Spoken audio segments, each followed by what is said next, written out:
আমরা আজকে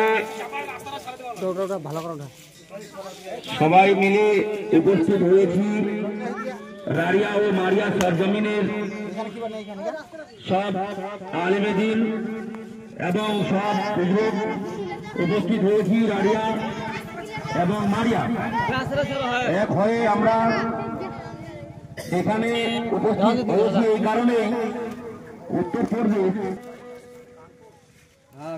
ওইখানে করছিল কি একটা পোস্টার টাঙানো নিয়ে একটা হয়েছে, সেই পোস্টারের নাম হচ্ছে আই লাভ মোহাম্মদ।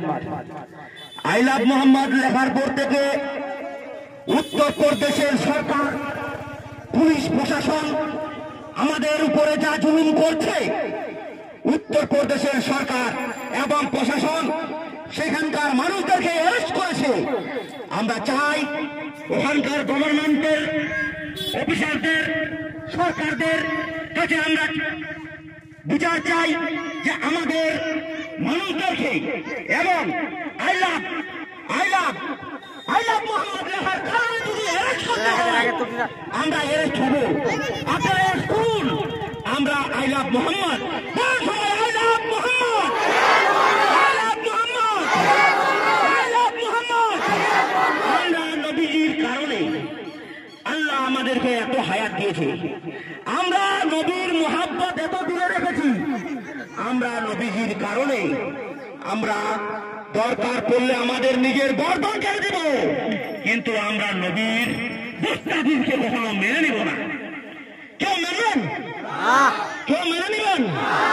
আমরা এখানে উপস্থিত এই কারণে হয়েছি যে একটা কথা বলার কারণে যদি পুলিশ অ্যারেস্ট করতে পারে, শুধু কি বলেছিল, কি বলেছিল বলো?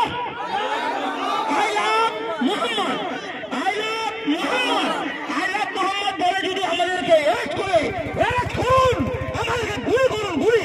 আমরা গুলি খাবো কিনা বলেন? গুলি খাবেন? আমরা সিনায় গুলি খাবো। আমরা দরকার পড়লে মাথা কেটে দিব। আমাদেরকে মারুন, আমরা কিচ্ছু বলবো না।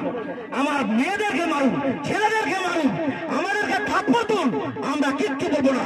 নবীর প্যার যদি ধরলে আমরা কেউ ছেড়ে দিব না, কেউ ছেড়ে দিব না।